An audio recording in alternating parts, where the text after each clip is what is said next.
Semuanya, perkenalkan, nama saya Disni Insania Reva, jurusan Pendidikan Masyarakat, Prodi Pendidikan Masyarakat, Universitas Negeri Medan. Di sini saya akan menjelaskan upaya-upaya pengembangan pendidikan di Indonesia.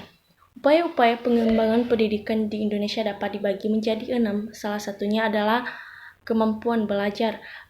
Kemampuan belajar adalah kecakapan seorang peserta didik dari hasil yang telah ia pelajari. Kemudian pemanfaatan lingkungan.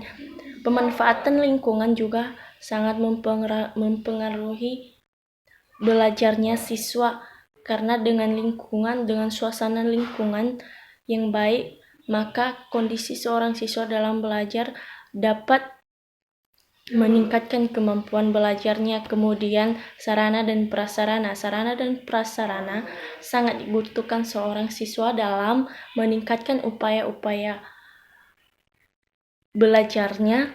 Dengan adanya fasilitas yang mendukung pembelajarannya, maka cepat ia mendapat pembelajaran sehingga menuangkan hasil yang disebut adalah evaluasi.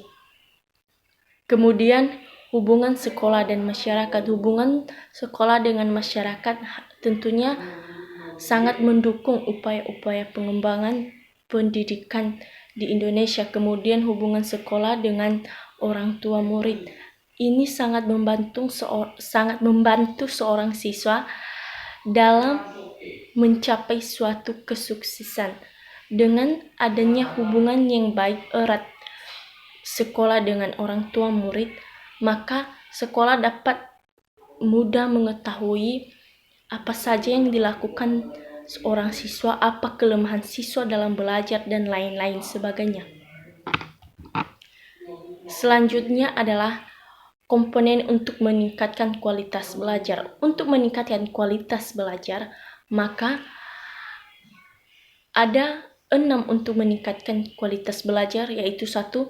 Pengembangan kemampuan profesional belajar dengan cara melakukan studi lanjut, kursus yang relevan, bergabung dengan kegiatan akademik, dan lain-lain sebagainya.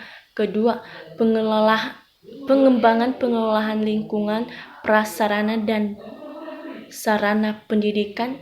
Ketiga, pengembangan pengelolaan sekolah.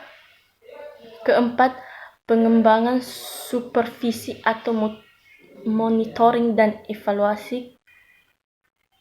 Kelima, pengembangan alat evaluasi belajar. Keenam, pengembangan hubungan sekolah dan masyarakat. Selanjutnya adalah efisiensi dan efektivitas pendidikan.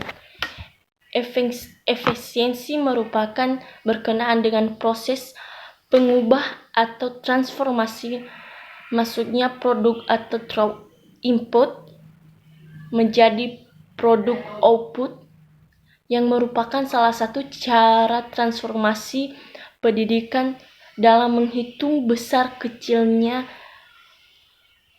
penghamburan pendidikan, education with type, dalam arti menghitung jumlah murid atau mahasiswa peserta didik yang putus sekolah, mengulang atau selesai. Kedua, masalah efektivitas. Masalah efektivitas pendidikan berkenaan dengan rasio atau tujuan-tujuan pendidikan tersebut dengan hasil pendidikan output, artinya mana tingkat kesesuaian antara apa yang diharapkan dengan apa yang dihasilkan, baik dalam hal kuantitas maupun kualitas pendidikan tersebut. Kemudian, mengapa mutu pendidikan itu rendah di Indonesia? Ada 3 faktornya, adalah 1. Rendahnya sarana fisik. Banyak sekali sekolah atau perguruan tinggi sekarang yang gedungnya sudah rusak, kepemilikan penggunaan media belajar rendah, buku perpustakaan tidak melengkapi atau tidak lengkap. Kedua, rendahnya kualitas seorang guru. Guru di Indonesia, kebanyakan guru memiliki profesionalisme yang memadai untuk menjalankan tugas sebagai disebut pada pasal 39 Undang-Undang Nomor 20 Tahun 2003, yaitu merencanakan pembelajaran, melaksanakan pembelajaran, menilai hasil pembelajaran, melakukan bimbingan, melakukan pelatihan, melakukan penelitian dengan pengabdian masyarakat. Ketiga, rendahnya kesejahteraan guru mempunyai peran dalam rendahnya kualitas pendidikan di Indonesia. Banyak diungkapkan dan pertanyaan, benarkah tujuan profesi guru atau biasanya disebut dengan sertifikasi guru bisa meningkatkan kualitas pendidikan?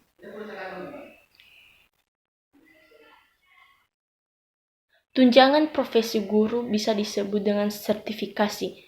Tunjangan profesi guru akan meningkatkan kualitas dunia pendidikan karena dengan diberikannya tunjangan profesi keguruan maka kinerja, kemampuan dan kreativitas guru dalam mengelola kegiatan belajar di kelas akan sangat baik sehingga proses belajar mengajar di kelas menjadi lebih berkualitas yang berlangsung berimplikasi memperbaiknya kualitas pendidikan.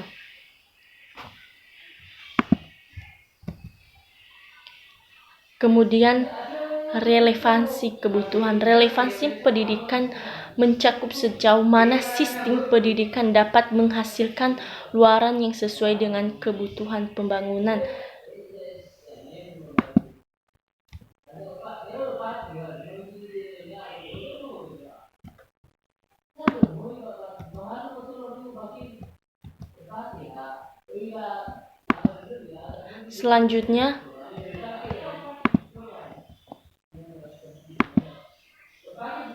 Selanjutnya, faktor-faktor permasalahan pendidikan di Indonesia adalah perkembangan iptek dan seni, kemudian lanjut pertumbuhan penduduk.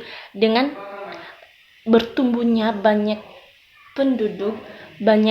jumlah penduduk, maka tingkat pendidikan Indonesia semakin rendah karena belum tentu masyarakat itu memiliki kebutuhan yang cukup, apalagi untuk menyekolahkan anaknya, sehingga digolongkan menjadi suatu permasalahan. Kemudian aspirasi masyarakat dan keterbelakangan budaya dan sarana kehidupan. Untuk itu, maka solusi pada masalah relevansi pendidikan di Indonesia, solusi dari permasalahan relevansi pendidikan di Indonesia yaitu 1. Meningkatkan mutu pendidikan. Dengan meningkatkan mutu pendidikan, maka itu merupakan salah satu solusi dari permasalahan relevansi pendidikan di Indonesia. Kedua, menambah jumlah jenis pendidikan. Ketiga, meningkatkan kualifikasi institusi. Keempat, kerjasama dengan masyarakat industri.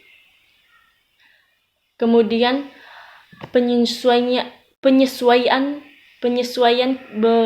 kurikulum dengan kebutuhan lulusan, pelaksanaan kurikuler dan ekstrakurikuler, memberikan keterampilan khusus, membuka lapangan kerja seluas-luasnya.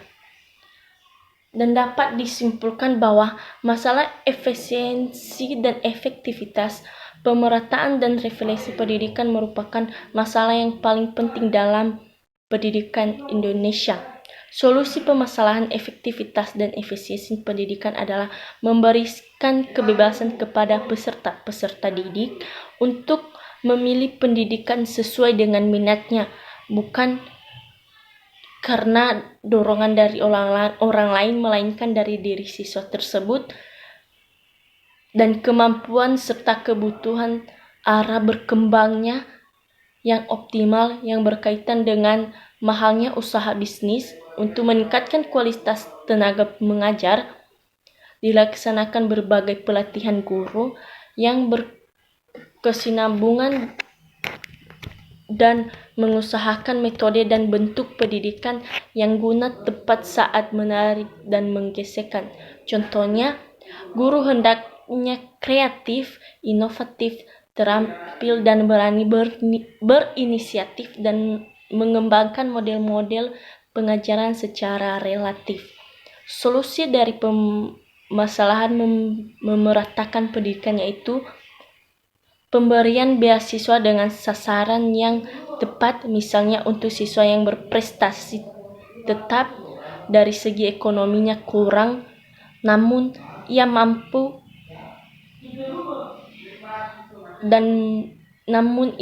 belajar, pemberian insentif kepada guru yang bertugas di wilayah terpencil, pematapan sistem pendidikan terpadu untuk anak yang memiliki kelainan, serta meningkatkan keterlibatan masyarakat dalam menunjang pendidikan yang berkualitas. Demikianlah penjelasan saya. Terima kasih.